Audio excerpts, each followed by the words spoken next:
Saudações aos colegas profissionais de saúde e segurança no trabalho, os técnicos em segurança, os engenheiros de segurança e os médicos do trabalho.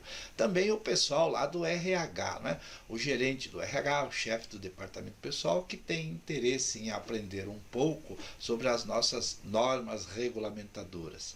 E aqui agora eu quero dar o início ao estudo das normas regulamentadoras. Não vou fazer, obviamente, uma análise técnica e jurídica de todas as normas, mas vou principalmente naquelas que é de interesse geral e que tem a sua aplicabilidade em toda e qualquer empresa, qualquer atividade, com qualquer número de empregados.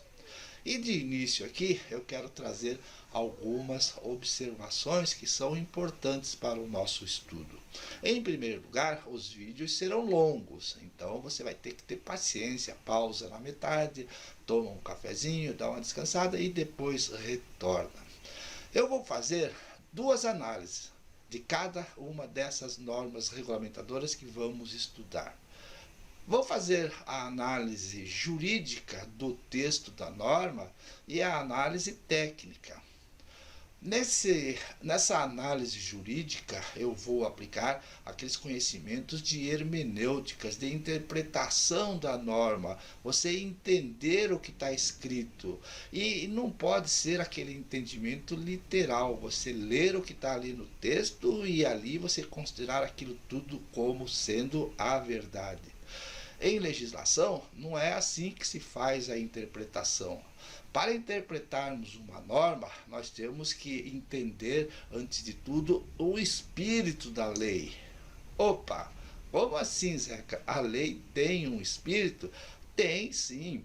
E no nosso caso aqui das normas regulamentadoras, o espírito da lei está exatamente na proteção da integridade física e na saúde do trabalhador. Então, este é o espírito dessa legislação em saúde e segurança no trabalho. Nós temos que entender o que é que o legislador quis dizer, qual é o objetivo dessa lei, qual a intenção do legislador quando escreveu e publicou essas normas regulamentadoras. Nós vamos entender juridicamente como é que essa norma é aplicada na sua extensão. Quem é que tem que cumprir com essas normas? É a extensão da aplicação da lei. Vou procurar usar os termos mais simples, mais pedagógicos e mais didáticos possíveis. Vou fugir do juridiquês para que todos vocês entendam, sem necessidade de ter conhecimento em direito. E também vamos fazer uma análise técnica da aplicação de cada um dos artigos, dos itens, dos pontos de cada norma, de como é que se aplica na prática lá na empresa. Então, convido vocês a assistirem essa nossa primeira aula, onde vamos analisar a NR01 das disposições gerais, a primeira das normas regulamentadoras que traz uma orientação geral da aplicação, da extensão de todas as demais normas. E agora a NR01, ela tem uma que está valendo hoje até março do ano que vem. A de hoje só traz as disposições gerais. Essa que vai ser aplicada a partir de março do ano que vem, além das disposições gerais aplicáveis em todas as outras normas regulamentadoras, ela traz no item 1.5 o GRO, Gerenciamento dos Riscos Ocupacionais. Vamos então aos nossos estudos? Sejam todos bem-vindos e venham estudar comigo. Então, para o início do nosso estudo da NR01, quero esclarecer que nós temos duas normas regulamentadoras 01. Uma que está valendo, que é essa que você tem aí lá no manual, ou no livro, ou lá no site do Ministério do Trabalho.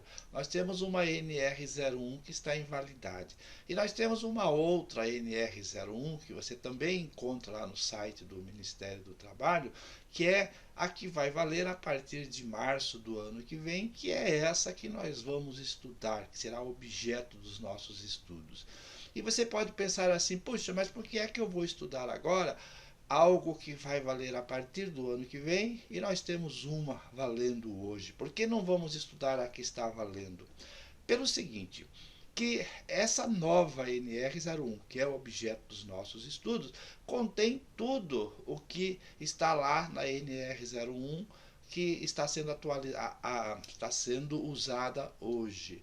A diferença é que nessa aqui que nós vamos estudar, ela tem o ponto 1.5 que trata do GRO. Então vejam lá em cima, norma regulamentadora número 01, disposições gerais e gerenciamento dos riscos ocupacionais. Com a criação do PGR, do gerenciamento dos riscos ocupacionais, ao invés de colocarem o GRO lá no lugar do PPRA na NR09, optaram por fazer uma pequena lambança aí e inserir o GRO aqui nessa NR01. Então, nós vamos estudar aqui agora os itens 1, 2, 3 e 4. Esse que você está vendo ali.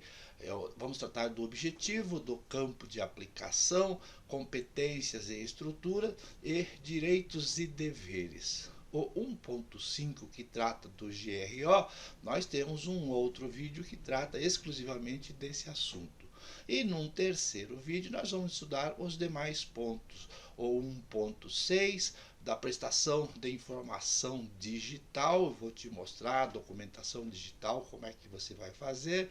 No 1.7, a capacitação e treinamento em segurança e saúde no trabalho. No 1.8, as diferenças de tratamento para o microempreendedor, para a pequena empresa. E no ponto 9, as disposições finais, para depois darmos uma olhada lá no anexo 1, que são os termos e definições. Vamos começar então pelo objetivo das normas? Nesse primeiro item da NR01, trata do objetivo. E logo a seguir, no 1.1.1, tem o texto esclarecendo que o objetivo da norma é exatamente estabelecer as disposições gerais, ou seja, todos os conteúdos, o campo de aplicação, os termos e as definições comuns a todas as normas regulamentadoras. Por isso que diz disposições gerais. Ela orienta, ela define de como é que devem ser aplicadas, como é que devem ser modificadas, de que forma as estruturas de todas as normas regulamentadoras. Então, já de início, essa norma vem informando como é que você vai utilizar as demais normas e estabelece que as diretrizes e os requisitos para o gerenciamento dos riscos ocupacionais e as medidas de prevenção de segurança e saúde no trabalho, ou seja, todas as normas regulamentadoras têm exatamente o objetivo de fazer o gerenciamento dos riscos ocupacionais com o objetivo final da prevenção da saúde e da integridade física do trabalhador. No item 1.2 trata do campo de aplicação e o texto é simples e direto. As NRs obrigam, nos termos da lei, empregados e empregadores urbanos e rurais, ou seja, as empresas, tanto na cidade quanto no campo, as empresas urbanas e as empresas rurais devem obedecer às determinações desta NR01 e de todas as demais normas regulamentadoras.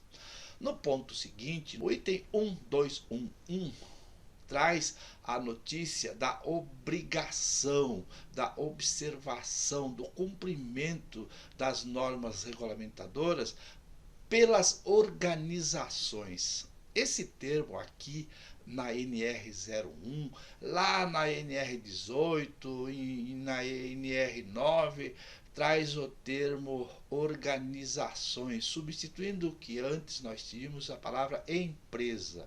É uma cópia lá da ISO 45001 que usa, no lugar de empresas, usa o vocábulo organizações. Então, as NRs devem ser observadas, são obrigatórias, devem ser cumpridas por todas as empresas, por todas as organizações e também pelos órgãos públicos da administração direta e indireta, bem como os órgãos do Poder Legislativo, Judiciário, do Ministério Público, todas as empresas na cidade e no campo, todos os órgãos públicos devem obedecer as normas regulamentadoras, aplicar as normas regulamentadoras que são aplicáveis dependendo da atividade de cada um. Agora, tem uma observação muito interessante aqui, que as empresas e os órgãos públicos só devem obedecer, implantar as normas regulamentadoras se tiverem empregados regidos pela CLT, pela consolidação das leis do trabalho. Então, se você pegar uma empresa que não tenha nenhum empregado, ela não está obrigada a obedecer, a implantar as normas regulamentadoras. Nós veremos num capítulo adiante das pequenas e micros empresas que têm as suas obrigações reduzidas. Mas, de uma forma geral, vamos tratar das empresas comuns que nós conhecemos.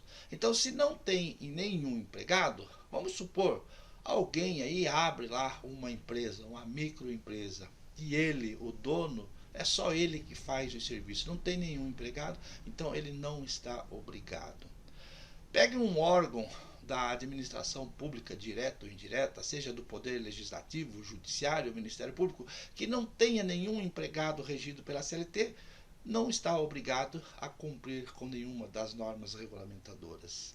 Agora vamos pensar nas prefeituras. Já sabemos que atualmente, nos dias atuais, as prefeituras quase todas têm o seu SESMIT ou têm um técnico de segurança. Por quê? Porque muitas delas têm empregados regidos pela CLT. Dentro do serviço público, nós temos os empregados estatutários, aqueles concursados, e tem os empregados contratados pelo regime da CLT. Então, esta prefeitura, se tem empregados regidos pela CLT, seja lá na Secretaria de Obras, seja na educação, seja na saúde, é comum. O município contrata através do regime CLTista, das normas da CLT. Então, aquela prefeitura deve obedecer às normas de segurança. E existem casos de prefeituras que não têm empregados regidos pela CLT, mas, no entanto, ela implanta o sistema de saúde e segurança no trabalho de acordo com as normas regulamentadoras. E isso porque a lei orgânica do município criou essa obrigação, criou essa entidade de saúde e segurança no trabalho, um órgão específico dentro da prefeitura que trata da saúde e da segurança do trabalho dos empregados, mesmo que todos estatutários. E aí essa questão envolvendo os direitos e os deveres está lá nessa legislação orgânica. Ok? Entendido? Então, esse é o campo de aplicação das normas regulamentadoras. Pouco tempo atrás, uma futura colega, lá numa daqueles grupos nas redes sociais, lá no Facebook, ela trouxe uma pergunta, mais ou menos assim. Para uma empresa de 500 empregados, quais as normas de segurança, quais as NRs eu devo aplicar? Essa foi a pergunta. E agora, qual seria a resposta? Vamos pensar? Eu disse, em resposta para a futura colega, de que para uma empresa de 500 empregados, só com essa informação, eu poderia dar uma resposta, talvez pela metade. E qual seria essa resposta? Qual a resposta que você daria só com essa informação? Quais as NRs eu aplico numa empresa de 500 empregados? Então, Para uma empresa de 500 empregados, independente de eu saber qual é a sua atividade, com certeza eu posso aplicar, respondi para a colega. É uma empresa de 500 empregados, essa única informação, eu posso aplicar as seguintes normas regulamentadoras. A NR1 das disposições gerais, e agora essa nova que vale a partir do ano que vem, a aplicação do GRO, Gerenciamento dos Riscos Ocupacionais. Poderia também aplicar, com certeza, a NR4 do SESBIT. E aí, por consequência, também a NR5 da CIPA. Independente de eu saber a sua atividade, 500 empregados, com certeza vai depender de algum tipo de proteção, de equipamentos de proteção individual ou coletiva. Essa empresa de 500 empregados vai ter que elaborar um PCMSO, e agora a nova NR09, vamos ter que fazer as verificações das condições ambientais, dos riscos físicos, químicos e biológicos. Bem provável que, pelo tamanho da empresa, com 500 empregados, vai haver condição de risco à eletricidade, a NR10. Vamos pular e irmos para a NR15. Meio arriscado, sem saber a atividade, mas talvez vá haver condições de exposição a riscos físicos, químicos e biológicos. A NR17, com certeza, deveremos aplicar nessa empresa de 500 empregados. Então, o que eu quero dizer é que, para você definir quais são as normas regulamentadoras que devem ser aplicadas de acordo com o que dispõe a nossa NR01 que estamos estudando, você vai precisar de outras informações. Além dos 500 empregados, você precisa necessariamente de saber a atividade da empresa, porque essa empresa com 500 empregados pode ser um supermercado, o que já reduziria muitas das normas regulamentadoras a serem aplicadas. Poderia ser uma indústria metalúrgica, o que já exigiria a aplicação de outras normas regulamentadoras. Poderia ser um frigorífico, poderia ser um hospital. Então, obviamente que você teria que ter mais informações além dos 500 empregados. E a segunda e mais importante das informações seria a atividade da empresa, para então você adequar quais as normas regulamentadoras serão aplicadas lá nessa empresa. É entendido? Continuando aqui nesse item 1.2.1.2, diz assim: nos termos previstos em lei, aplica-se o disposto nas NRs a outras relações jurídicas. Que outras relações jurídicas são essas? Vimos no ponto anterior de que as normas regulamentadoras, quando se tratam das relações de trabalho, se aplicam em todas as empresas, as organizações, aos órgãos públicos da administração direta e indireta, estão lembradas? Desde que tenham empregados regidos pela CLT. E agora esse item aqui, de uma forma muito estranha, diz que se aplica também as normas regulamentadoras em outras relações jurídicas.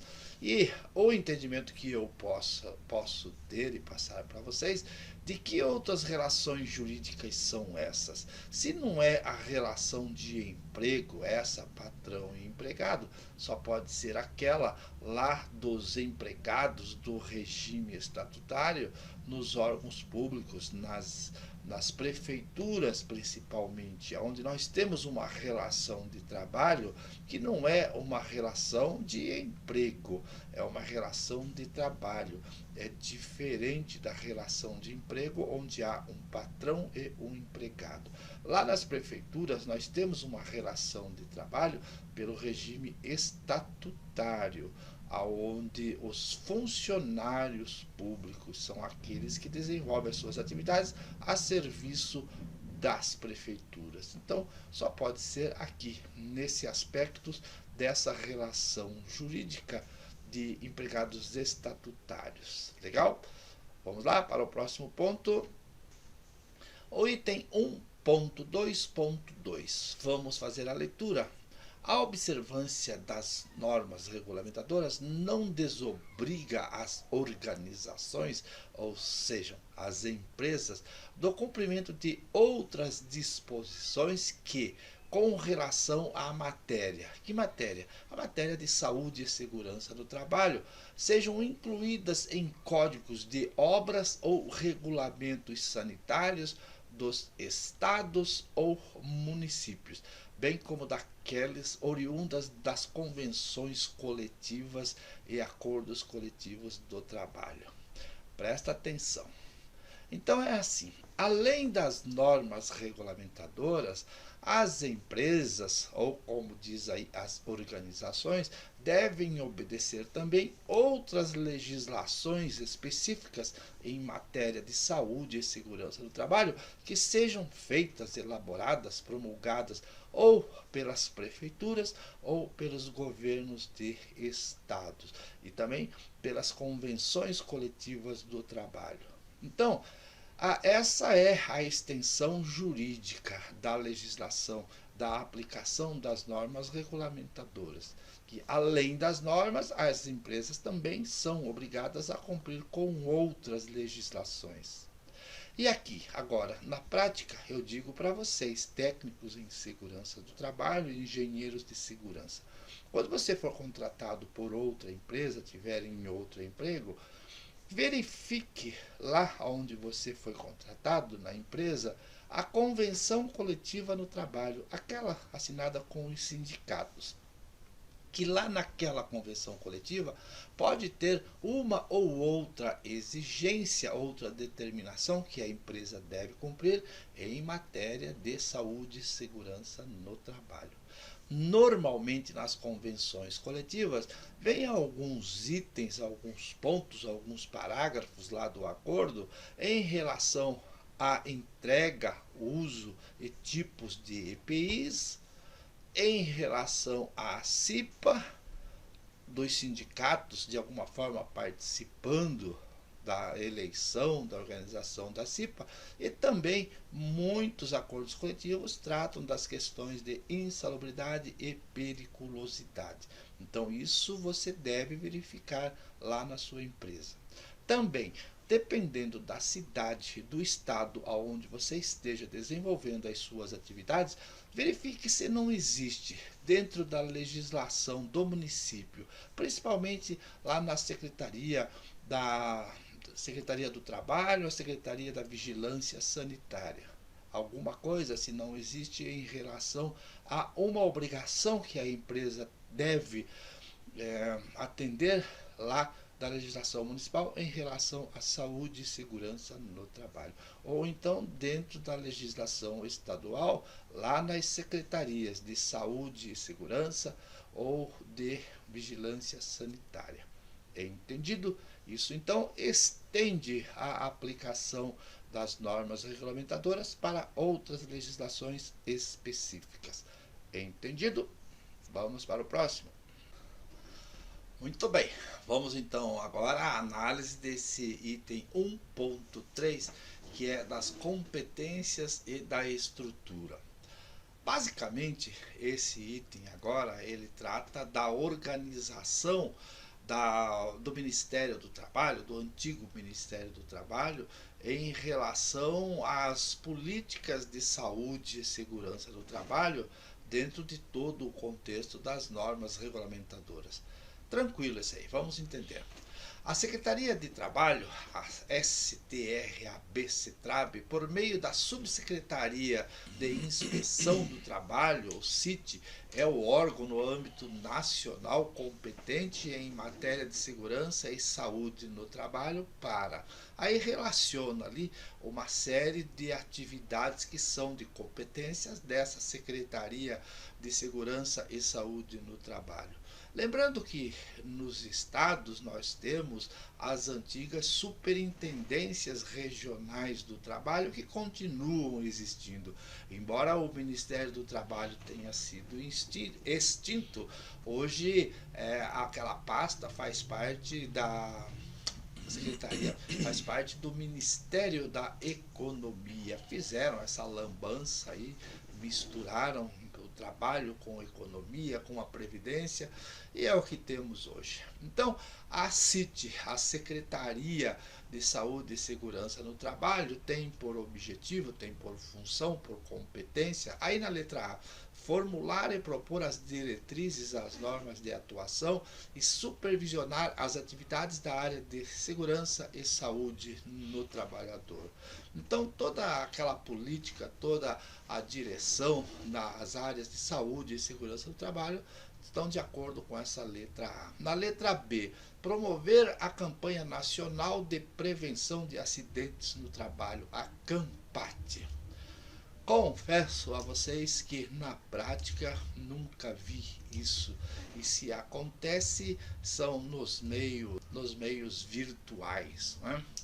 Na letra C, compete a essa secretaria coordenar e fiscalizar o programa de alimentação do trabalhador.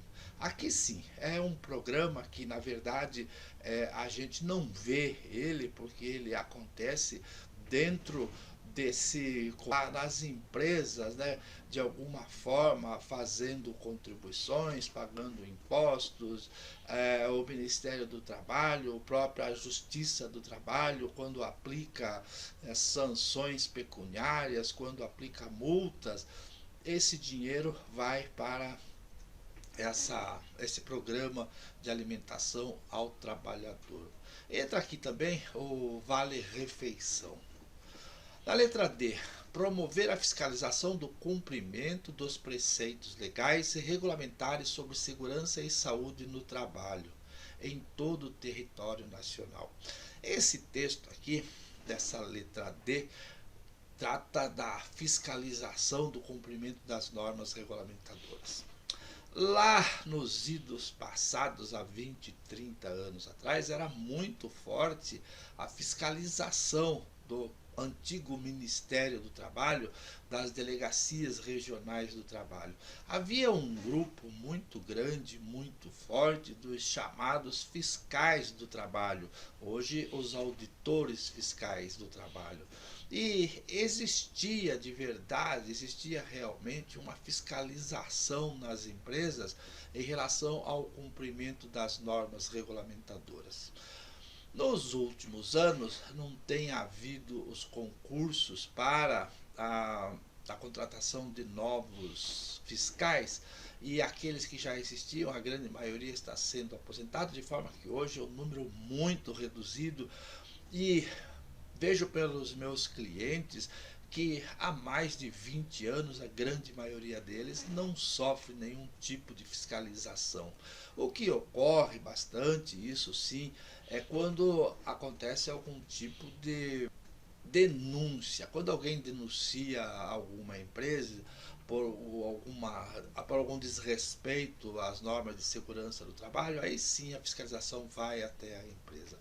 Fora isso, o que nós temos muito hoje que funciona quase que como uma fiscalização, principalmente na construção civil, quando as grandes empresas contratam os subempreiteiros, os empreiteiros, e ali exigem deles, para que venham trabalhar na obra, o cumprimento de todas as normas de saúde e segurança no trabalho, não só da NR18, como todas aquelas pertinentes. Na letra E, é uma atribuição dessa secretaria participar da implementação da Política Nacional de Segurança e Saúde no Trabalho, PNSST. Na prática a gente não vê nada disso, que acontece por detrás das cortinas, lá nas burocracias, né? Na letra F, conhecer, em última instância, dos recursos voluntários ou de ofícios das decisões proferidas pelo órgão regional competente em matéria de segurança e saúde no trabalho. Significa assim, quando a empresa é autuada, quando ela é multada, a empresa ela ou paga aquela multa com um desconto de 50% e termina a história, ou então a empresa pode recorrer daquela autuação. E esse recurso, a primeira instância dele, quem faz a análise do recurso é o órgão regional, no caso, a Superintendência Regional do Trabalho, né?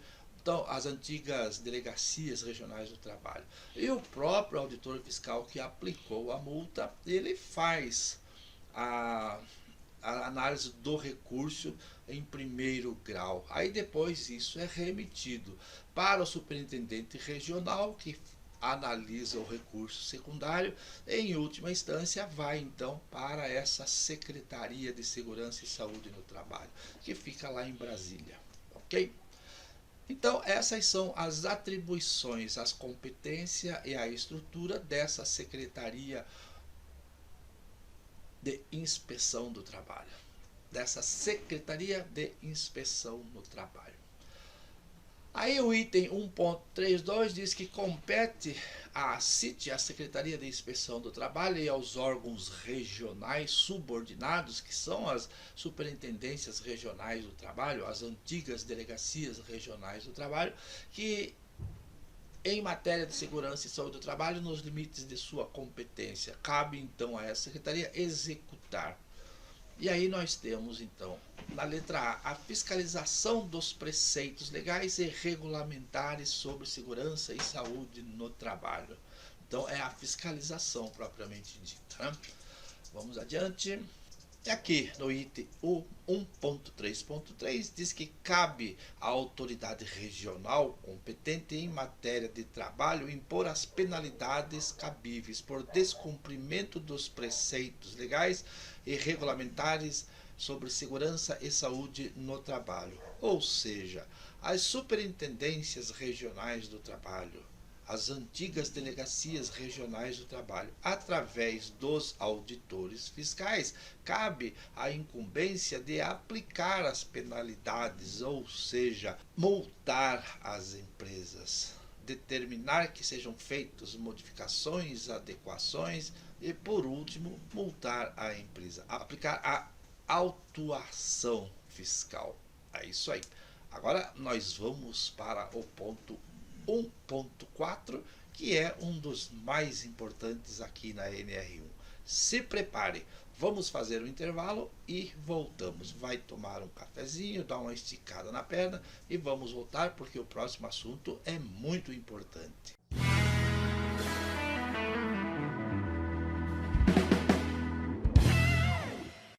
Muito bem, agora depois da pausa do cafezinho, vamos continuar nossos estudos. Vamos estudar o item 1.4, que é um dos mais importantes, se não o mais importante da NR01.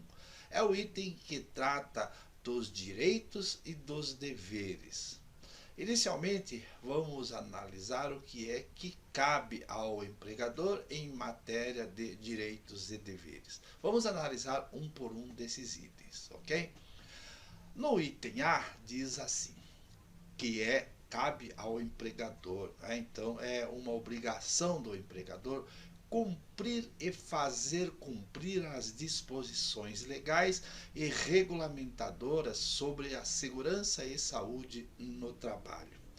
Vou te explicar como é que isso funciona na prática e é um dos itens mais importantes. Vou te contar uma história rapidinho. Numa ação trabalhista, o meu cliente me procurou e disse que ele trabalhava numa concessionária de automóveis, que ele era pintor e que ele não recebia o direito ao adicional de insalubridade por exposição aos riscos químicos, né? E aí, no decorrer do processo, para encurtar a história, A empresa se defendeu dizendo que o meu cliente, o empregado, não tinha o direito ao adicional de insalubridade porque a empresa fornecia os protetores respiratórios. E ainda mostrou na sua defesa aquela ficha de entrega do EPI. A princípio você pode pensar, não, mas então realmente ele não tinha o direito. Ocorre que a empresa entregava o protetor respiratório, pegava a assinatura do empregado na ficha do EPI, mas não fazia a menor questão de obrigar o empregado a utilizar. E aí o meu cliente, no seu depoimento, disse assim, não, a empresa de fato entregava, eu assinava um papel, mas a empresa não obrigava ninguém a utilizar. Aí o juiz então condenou a empresa ao pagamento do adicional de insalubridade exatamente com base nesse item aí do anexo da NR01, do item 1.4. O juiz disse exatamente assim, a empresa não basta entregar o equipamento de proteção individual, tem que tornar obrigatório o seu uso. Então, vejam a importância, quando você for atuar nas suas atividades de técnico em segurança, de engenheiro de segurança, lembrar que não basta a empresa entregar o EPI, tem que tornar obrigatório o seu uso. Entendido? Muito bem. Então, agora vamos para o segundo ponto. É obrigação da empresa informar aos trabalhadores. Dois pontos. Aí agora vem uma relação de extrema importância que você tem que observar lá no seu dia a dia. A empresa tem que informar aos trabalhadores, no inciso 1, os riscos ocupacionais existentes nos locais de trabalho. Então é um direito do empregado, quando ele entra numa empresa, ele conhecer, ele saber a quais riscos ele estará exposto, e a empresa obrigada a informar. Olha, você está exposto aos riscos físicos, químicos, biológicos, de acidentes e ergonômicos, enfim, informar o empregado de todos esses riscos.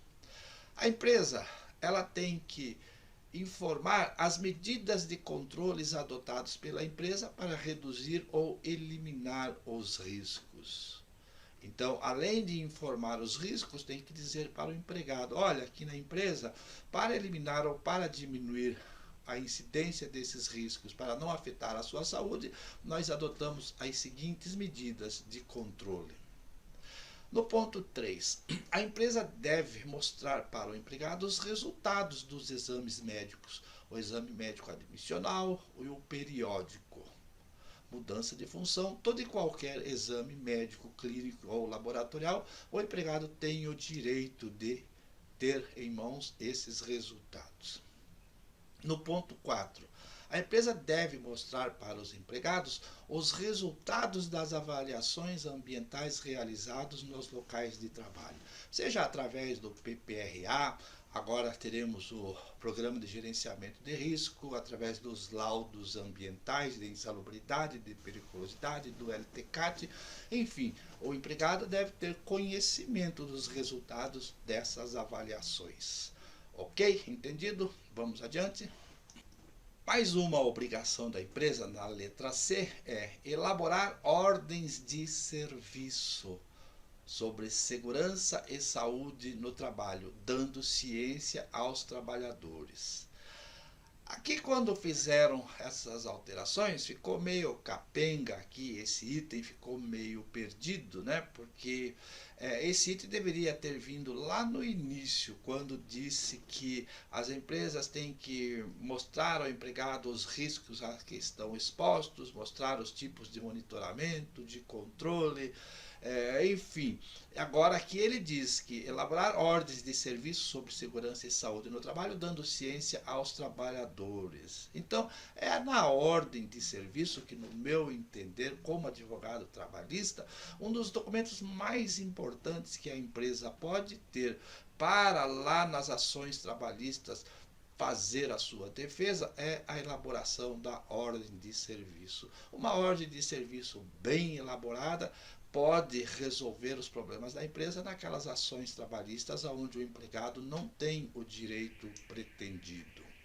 Na letra D, mais uma obrigação da empresa, em que a empresa deve permitir que representantes dos trabalhadores acompanhem a fiscalização dos preceitos legais e regulamentares sobre segurança e saúde no trabalho.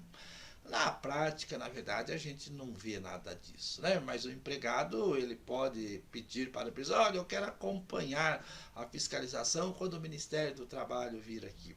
Se a empresa vai autorizar ou não, aí é outra história. Mas o direito está aí e a obrigação da empresa. Sempre que nós falamos que a obrigação da empresa, de um lado, do outro lado, temos o direito do empregado. Então, é um caminho de duas vias, né? De um lado, uma obrigação da empresa e do outro lado, um direito do empregado. Na letra E, nós temos a seguinte obrigação da empresa: determinar procedimentos que devem ser adotados em caso de acidentes ou doença no trabalho, incluindo a análise e suas causas.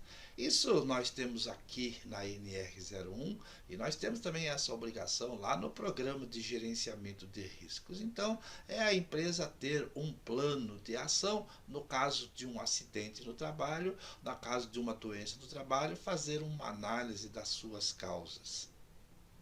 Diz assim que a empresa deve disponibilizar para a inspeção do trabalho todas as informações relativas à saúde e segurança no trabalho.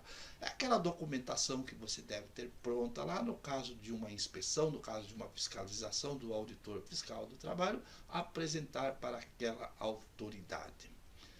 Na letra G, é obrigação da empresa implementar medidas de prevenção, ouvindo os trabalhadores de acordo com a seguinte ordem de prioridade. 1. A eliminação dos fatores de riscos. 2. A minimização e controle dos fatores de risco com a adoção de medidas de proteção coletiva. Na letra 3, no inciso 3, minimização e controle dos fatores de riscos com a adoção de medidas administrativas ou de organizações do trabalho. E, no inciso 4, a adoção de medidas de proteção individual. Onde é que nós encontramos todos esses fatores? Eliminação dos riscos, minimização e controle dos fatores de riscos, minimização e controle dos fatores com a adoção de medidas administrativas ou organização de trabalho, adoção de medidas de proteção individual. Lá no PPRA, nós temos dentro da elaboração, dentro da estrutura do programa de prevenção, essas ações dentro do nosso programa de prevenção. Agora com o PGR, que tem lá no seu âmbito, lá dentro do seu programa, da sua estrutura, exatamente isso que estamos vendo aqui. Vamos adiante? Então agora, para finalizarmos essa aula, vamos estudar o item 1.4.2, onde estão as disposições do que cabe ao trabalhador em todo esse contexto da NR01. Vamos iniciar. No item A diz que compete ao trabalhador cumprir as disposições legais e regulamentares sobre segurança e saúde no trabalho, inclusive as ordens de serviço expedidas pelo empregador. O que acontece aqui é o seguinte: a empresa tem à sua disposição o artigo 482 da CLT, que trata dos casos de justa causa para a rescisão do contrato de trabalho. E uma daquelas causas elencadas lá no artigo 482 trata das questões de indisciplina e desobedecer às normas de saúde e segurança, desobedecer às ordens de serviço, constitui-se numa falta grave de indisciplina, possibilitando à empresa que rescinda o contrato de trabalho por justa causa. No item B, estabelece que cabe ao trabalhador, é uma obrigação do trabalhador, submeter-se aos exames médicos previstos nas normas regulamentadoras. Obviamente que o empregado que se recusar a fazer o exame admissional não será admitido, não é mesmo? E os exames periódicos, os exames de retorno, os exames de mudança de função são obrigatórios. E o empregado que se recusar a se submeter a esses exames pode ter o seu contrato de trabalho rescindido por justa causa. Em relação ao exame médico demissional, a empresa não faz o pagamento das verbas rescisórias caso o empregado não tenha feito o exame médico demissional.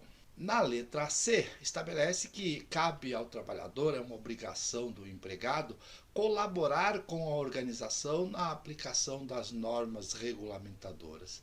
Embora meio vago, esse dispositivo dessa linha da letra C estabelece que o empregado é obrigado a colaborar de todas as formas com a implantação, com o desenvolvimento, com o respeito às normas regulamentadoras. Por óbvio, né? Tem o que se discutir em relação a isso. E na letra D, muito importante esse item que cabe ao trabalhador, é obrigatório pelo trabalhador usar os equipamentos de proteção individual fornecido pelo empregador. Esse mesmo mandamento nós temos lá na NR06, que trata dos equipamentos de proteção individual, consistindo também uma falta grave ou não obedecimento a essa regra de cumprir com o uso, com a obrigação de usar os equipamentos de proteção individual, podendo a empresa, da mesma forma como disse lá no item A, rescindir o contrato de trabalho por justa causa. Muito bem. Dessa forma, chegamos ao final dessa aula, onde nós estudamos a NR01, as suas disposições gerais, sua estrutura e principalmente aqui nesse item 1.4, em que estudamos as obrigações, os direitos e os deveres, as obrigações da empresa em relação ao cumprimento das normas regulamentadoras e as obrigações dos empregados também no cumprimento, na obediência de todas as normas de segurança. Espero que você tenha gostado e, sobretudo, que você tenha entendido nessa aula. No próximo vídeo, nós vamos estudar os pontos seguintes dessa norma. Valeu, obrigado a todos, um abraço e tchau.